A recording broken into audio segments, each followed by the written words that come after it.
Ny tenin'Andriamanitra zay ho zaraiko eto dia aleotsika aloha hiaraka hivavaka hametraka zao fotoanantsika zao eo am-pelantanan'ny Tompo, hiaraka hivavaka isika. Ry Tompo Andriamanitra rainay mideranao sy mankalaza anao ary manome voninahitra anao izahay fa na eo aza ny fasairanana sy ny zavatra maro samihafa andalovana eto amin'ny firenena dia najoronao sy naorinao zao hetsika fiaraha-mivavaka izao eto anivon'ny toivakan'ny fahamarinana. Tena miantso anay ianao ho mpampatsiaro anao Kristy, tsy angina, tsy ampitsahatra ny vavaka satria fantatrao fa mila anao ty firenena ity, mila anao ny olona tsiraray avy eto amin'ity firenena ity, mila anao izahay tsiraray avy. Dia misaotra anao raha ho velanao Tompo noho ny fahasoavanao, manana fotoana tahak'izao ahafahanay miara-mivavaka. Dia raina ny anaranao ankalazaina ny voninahitrao. Dia apetraka feno aminao ary zao fotoana izao mba ianao nitarika anay eto ary ianao koa Tompo no ampitenin'ny mpanomponao ka ny teny izay ambareto dia tena hoentinao mikasika ny fonay tsiraray avy, hampaherezana, hanazavana aminay ny sitraponao ary hanatanjahanao ny finoanay mba hiatrehanay ny fiainana miaraka aminao Jesosy Kristy.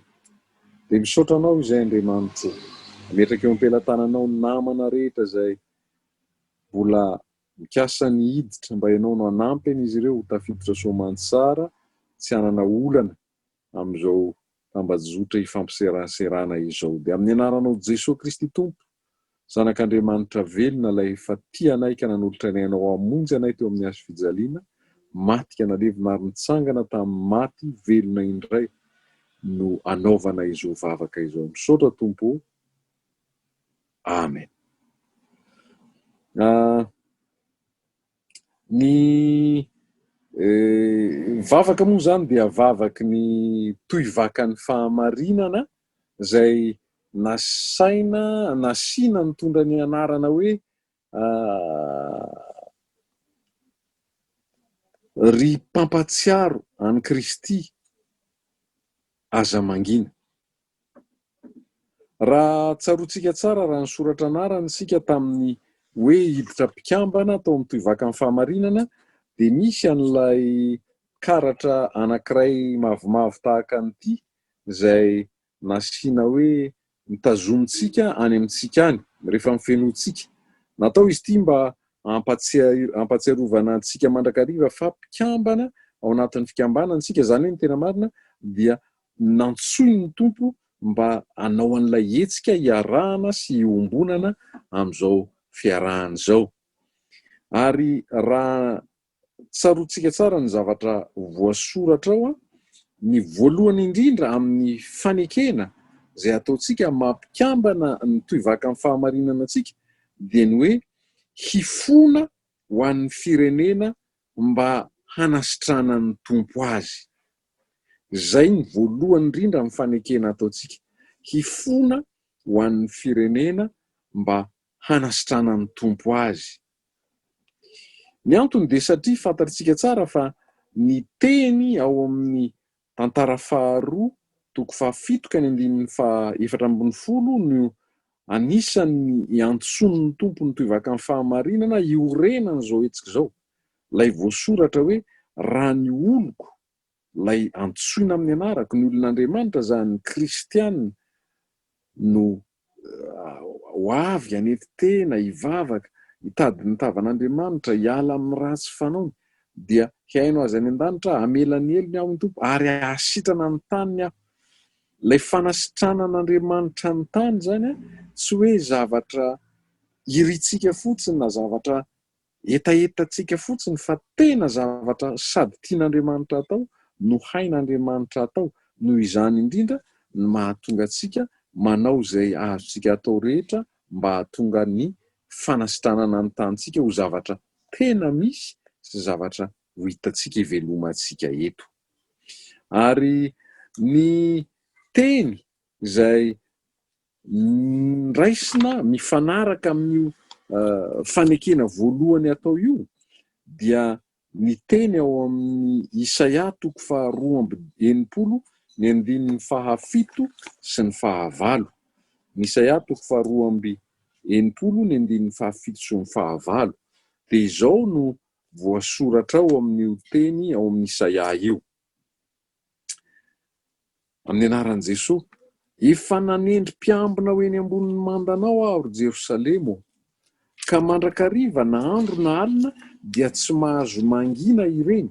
Eny, ianareo izay mpampatsiaro an' Jehovah, aza mitsahatra, ary aza mamela azy hitsahatra mandra-panaony an' Jerosalema ho mafy orina sy ho deraina amin'ny tany. Aza mitsahatra, mampahatsiaro an' Jehovah ianareo, ary Andriamanitra dia maneho eto fa miantso olona izy ary manendry olona ho amin'izany fampatsiarovana an'Andriamanitra izany. Tena antson'Andriamanitra ny fitondrana mambavaka ny tany, ny firenena. Andriamanitra miantso mba hisian'ny olona tahaka ny hoe miandry, miambina, ny manda, tahaka ny hoe mampatsiaro an' Jehovah fa misy zavatra ho ataon'Andriamanitra. Raha ny tena marina, ny 1 amin'io Isaia 2:20 io, dia Andriamanitra no efa miteny manao hoe hamonjy ny zanak'Israely izy, hamonjy an'i Jerosalema izy. Efa miteny izy ao hoe ampiposaka ny fahamarinan'ny Jerosalema izy. Izy Andriamanitra no manapa-kevitra anao an'izany. Fa ny zavatra hita eto amin'ny 9 sy 7 io dia antsoin'Andriamanitra ny olona atao hoe miaraka aminy olona mba hivavaka ampatsiaro an'Andriamanitra an'izany zavatra izay efa tiany atao izany. Raha mieritreritra an'izany tsika dia ohatrany hoe angavy Andriamanitra manadinodino anga Andriamanitra na hoe tsy mahatsiaro, sanatria tsy izany akory ny antony mahatonga an'Andriamanitra mangataka olona hoe ianareo oloko dia aoko ianareo, tsy angina mihitsy fa hivavaka, hiantso, ambara-panaon'Andriamanitra ny Jerosalema ho mafy orina sy ho deraina amin'ny tany, ambara-pahatanteraka ilay teny efa nikasain'Andriamanitra ao amin'ny 1 lazaiko teo. Ambara-pahatanteraka rehefa mamaky an'io Isaia 2:20 azafady isika dia mahita fa tian'Andriamanitra ho tanterahana ao ny fanasitranana ny tany. Tian'Andriamanitra ho hita ao ny hoe lasa manjaka ao ny rariny, manjaka ao ny marina. Zany no tian'Andriamanitra ho hita ao. Ary izy no miteny hoe zaho anao an'izany. Kanefa misy olona antsony mba hampatsiaro azy, hiteny aminy hoe izao ilay zavatra ilaina, irina ho amin'ity tany ity. Dia averiko indray hoe tsy hoe sanatria manadinodino Andriamanitra, fa Andriamanitra dia miteny hoe mahatsiaro ny fanekeny izy mba hanatanterahany azy. Ary tsy azo eritreretina koa izany hoe Andriamanitra manadino zany, na hoe tsy mahatsiaro izay zavatra efa nolazainy, fa voalaza ny tenin'Andriamanitra mihitsy fa tsisy tsy ho tanteraka ny teny rehetra izay nolazain'Andriamanitra, manatanteraka ny teniny izy. Fa inona ny antony mahatonga azy miantso olona mba hampatsiaro azy araka an'izay lazaina teo izay? Ny anankiray voalohany dia izao: Andriamanitra te hahita fa isika olona dia mahalala azy sy mahafantatra ny sitrapony. Inona ny sitrapon'Andriamanitra? Karohantsika, fantaritsika ao amin'ny teniny, hanasitrana ny taniny. Zany no sitrapon'Andriamanitra. Fantatritsika ve izany? Raha tsy fantatry ny olona izany dia tsisy azony atao akory mba hampatsiarovana an'Andriamanitra hoe izany anie ilay zavatra tian'Andriamanitra efa atao. Ka ny dikan'izany fiantsonantsika izany dia tian'Andriamanitra tsika hiditra ao amin'ny teniny, hahalala ny sitrapony. Misy tenin'Andriamanitra amin'ny teny hoe mitomboa amin'ny fahalalana tsara an'Andriamanitra. Fantaritsika hoe zany anie io tian'Andriamanitra atao io, zany no efa nolazainy. Zay no mahatonga azy manao hoe mpampatsiaro an' Jehovah. zany hoe fanahalala ny teniny zany. Ny anankiray faharoa dia tian'Andriamanitra ho hitako ny olony fa tena manana etaeta sy faniriana marina ao am-pony mba hahitan'Andriamanitra anatanteraka an'ilay zavatra fanampanantenan'Andriamanitra. Zay no mahatonga an'Andriamanitra mitady an'ilay mpampatsiaro azy. Tena mangetaeta sy maniry hoe raha izany tokoa ny tanteraka eto amin'ity firenena ity dia hiadana ny firenena, ho sambatra ny firenena, satria efa nitenen'Andriamanitra ny sambatra ny firenena izay manana ny Jehova ho andriamaniny. Ary tena etaetantsika ve ny ahitan'izany?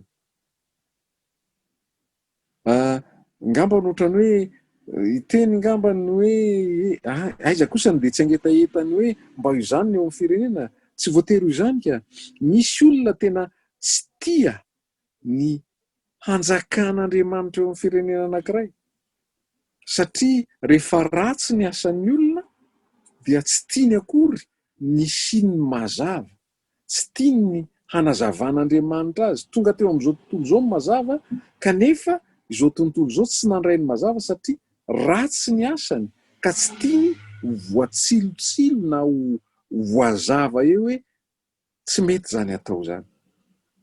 Ka tsy dia ny olona rehetra ny maniry hoe tena mba ho tanterahan'Andriamanitra, zany hoe Andriamanitra manasitrana amin'ny firenena zany. Misy ny olona sasany mieritreritra fa mahazo tombotsoa izy amin'ny alalan'ny fanaovana ratsy, amin'ny alalan'ny fanaovana karazana zavatra maro samihafa, ary zany mahatoivaka ny fahamarinana antsika izay hiadivantsika amin'ny tsy fahamarinana, amin'ny kolokolo sy ny risoriso, satria ireny dia manjaka be dia be amin'ny sehatra maro samihafa eto amin'ny firenentsika, eny amin'ny sehatra asa maro samihafa.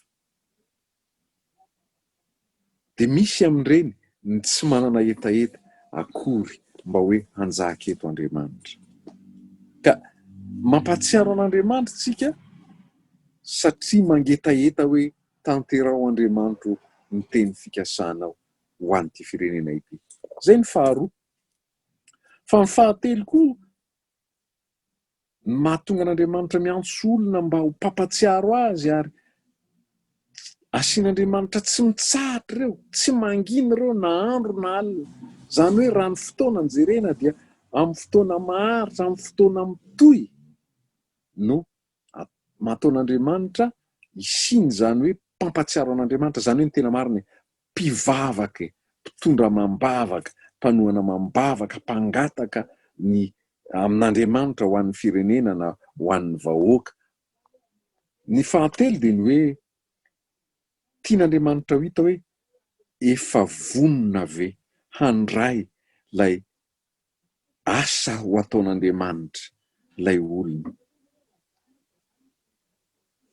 Indraindray Andriamanitra tsy manome ho an'ny olony satria nahoana? Na ho an'ny olona izay mangataka, satria raha tsy manana fahavononana handray an'ilay zavatra omen'Andriamanitra ilay olona, dia mety ho amaivaniny na ho tsinontsiniaviny ilay zavatra sarobidy izay omen'Andriamanitra azy, na tanterahan'Andriamanitra eo amin'ny fiainana, na eo amin'ny fiainan'ny fiarahamonina misy azy, na ao amin'ny fianakaviana na any amin'ny firenena. Tsy vonona handray azy izy, na koa mahazo zavatsoa izy nefa tsy hainy akory ny tantana azy, satria tsy mbola vonona dia manjary ravarava foana, simbasimba foana. Zany no tian'Andriamanitra ho hita eo amintsika, mahatonga azy miantso antsika ho mpampatsiaro an'Andriamanitra. Tsy izy manadino fa isika mila vonona. Zay no antony iantsoan'Andriamanitra antsika ho mpampatsiaro an'Andriamanitra, manoloana ny teny fikasana izay nataon'Andriamanitra, manoloana ny hetsika sy ny asa izay efa tian'Andriamanitra atao rahateo.